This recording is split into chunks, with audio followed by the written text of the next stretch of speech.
Hi everyone, I'm BJ Muir from JesusHelpMeParent.com, and I coach families just like yours to use a heart-based approach to parenting. A heart-based approach to parenting recognizes that if we just focus on our kids' behavior, we're not going to see lasting change. We need to be working on developing and transforming their hearts. And so I help families find the tools and strategies God's revealed to us in His Word and apply those to creating practical parenting solutions that focus on children's hearts and bring lasting change. Today, I want to talk to you about consequences. A lot of families feel like they're running out of consequences or they can't come up with consequences for when their child misbehaves.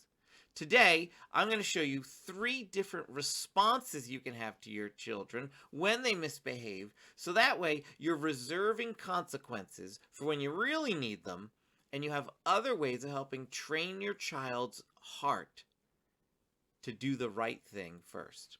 Now, we're going to be looking at what I call the levels of response, and you can find that set of levels along with several other tools all in this free download, helping your child with anger and other big emotions. You can go right down to the description box right now to get this downloadable just for you. It'll have the printable that you're going to see me put up on the screen pretty soon of the different levels of response. It also has 5 additional tools that you can use with your children. Now, if you missed any of our previous videos that we've been releasing, they've all been focused on how to use this very tool. And you want to make sure you don't miss the next one where we go really deep into the break. So go ahead, hit that subscribe button, but make sure you also hit that notification bell. You'll get notified the second I release the next video in this series. First of all, when a child misbehaves, there's a lot of times where we can simply offer a redo in their behavior. Now, a redo is simply being firm with a kid and saying, no, this is how we expect you to respond in this situation, and we're going to practice right now. So when you tell your child to go hang their coat up and put their shoes away, and they sort of roll their eyes like, fine, that's not an acceptable response. Oh, yes, you're happy they're doing it, but they're not doing it the way you want them to do it. And so you just simply pause them and just say, whoa, try that again, but with respect. Or something like, oh, that's not the way to respond. I want you to respond with respect. Let's try it again right now. And you have them do it again. Sometimes you even ask the question and say, okay, we're going to practice right now. Here you go. I want to see you do it with respect. And you redo that interaction. And you look for improvement.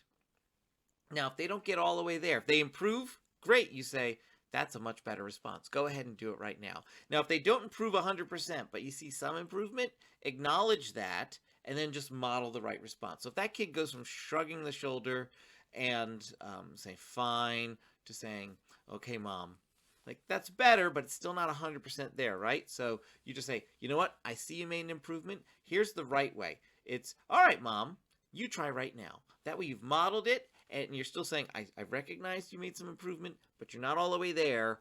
Let's change it. That little redo, that practice is building some pathways right in the brain of how to do it the right way. You are starting to move the tendencies of your child's heart towards the direction that you want them to go in, and you're sending the communication to your child. This is not an acceptable response, and we're going to have to redo it any time that you respond this way. You know, this doesn't just work for when you give an assignment, when you tell them, oh, go hang up your coat, and they respond the wrong way. This can happen when they yell at you even, like, whoa, you know, that wasn't the right way to speak to me. Try that again with respect. You know, when they argue with somebody, when they're selfish with a toy, you know, anytime they're interacting and it's something that needs to be redone, go back and use the redo. Now, as we've been using the redo, we don't want to overuse the redo, right? Like if we're just going to redo and they don't do it the right way and it still feels like, you know, they didn't even try. You know, they're digging their heels in further. Redo isn't going to work anymore. We need to step up to level 2. Level 2 is a tool we call the break. The break is a family routine for helping get things back on track. There's lots of times where we're doing things in family life and something gets us off track. You know, a misbehavior, a frustration, something gets our child off track. and now they're struggling. They're getting angry. They're getting frustrated. They're not following through. They're digging in their heels more about an issue. Well, now it's no longer about hanging the coat up, putting the shoes away. Now we got to deal with the emotion that we're starting to see crop up.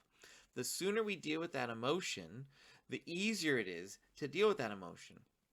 And we need to put family life on pause for that child so that child can take a break, think about what they did that was wrong, why it was wrong, and what are they going to do next time to avoid that problem again. And so we use a break strategy where they have a seat. We just look at a kid when maybe we've told them to go hang up their coat, and they're like, no, it's fine there. And you're like, no, I told you to go do that. So you might say, oh, that wasn't right. Try that again with respect. And they still like, no, or they're not responding in the way we need them to go, right? That's when it's time to kind of look at your child and say, you know what? You need to take a break. I want you to have a seat right over here. Think about what you did that was wrong, why it was wrong, what are you going to do next time? And when your heart is changed and ready, come back and see me. And now the break's going to happen. Everything in family life is stopped for this child until they have dealt with this. And when they're all done, they come back and we debrief together. And those are the questions we ask. What did you do that was wrong? We need your child to actually say what he or she did that was wrong. It's the first step in repentance. Why was it wrong? Let's link it up to a heart quality that God shows us we should be developing in his word. So it was 90% of the times it's either disrespectful or disobedient. Like 90% of all childish behavior that's misbehavior can fit into one of those two categories. There's some other ones, but those are going to be two biggies we're going to use. And then what are you going to do next time? What's your plan so this doesn't happen again? You didn't you responded the wrong way when I told you to hang up your coat. What's your plan so we don't have to have this interaction even again? I'm going to hang up my coat before mom ever asks, when I just come in the door. Great plan. Now let's go do it the right way. Or you know what? Your brother might bother you again and want the same toy as you. What's your plan the next time that happens so that you don't get frustrated and hit him with that toy now? We need to develop plans for next time so that when this same problem happens next time, because we know it's going to happen again, your child at least has a plan that they can go to. We have another video coming out next week on the break. So if you want to make sure to see it, it goes into lots of details. Make sure you click that subscribe button and hit the notification bell so that you know exactly when we release it next week. Also, the downloadable I mentioned earlier, that how to help your child manage anger and other big emotions, it has a full printout on, I think it's the 2-page printout, on the break and describes all the steps. So this video, we're not going to dive deep into it, but you got a pretty good handle on it right there. All right, so we've done the redo. Our child wasn't responding to that. We tried a break. We're going to keep at the break until we get the right response. But sometimes we have some offenses in family life that require us to implement level 3, some consequences and some accountability. So your child is on a device that you've told them they're not allowed to use without your permission. It's not enough that they take a break, that they realize, oh, I was using the device when mom said not to. I was disobeying. What are we going to do next time? I'm going to ask permission first. Maybe this keeps happening. Maybe that's the first time you take a break over this issue. But when it happens again, maybe there needs to be a consequence, like more parental control over that device. You know what? We're going to keep this device in my purse. We're going to keep this device on my shelf in my bedroom. We're going to have some more control over this. We're going to put a password on this device.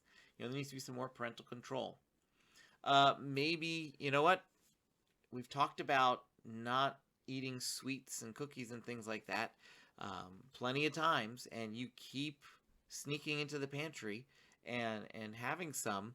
You know what? Tonight when we have dessert, you had your dessert already. That's just a logical consequence, right? So we want to use consequences, and we've got lots of different categories of consequences. We've got logical consequences. We've got natural consequences. We could restrict their freedom in some ways. We can exert some more parental control. We can do some more training as well. So redo, the break, consequences, and accountability. Those are the 3 levels, and we try our best The lower we can keep things, the better it is. If we can fix a problem with a redo, we want to do that because we want to reserve those consequences for when we really need them. Now, that doesn't mean you as a parent need to go through the levels before you ever use a consequence. There are just behaviors in family life that need an instant, complete consequence right at that moment, right? And there are behaviors that it's not time for a redo. We see our child's dug their heels and they're angry. They need to just go take a break. We're not at a redo level. So you want to read the situation, not be married to, I got to go through all 3 levels, right? But as much as possible, try to use the lowest level you can because it reserves the consequences for when you really need them. Now, if you enjoyed this video, make sure you give it a thumbs up and tell me in the comments down below how redo and the break are going for you, and make sure you get that downloadable and check out the next video coming out. I can't wait to show you how to really use that break effectively. Thanks everyone, and I'll see you later.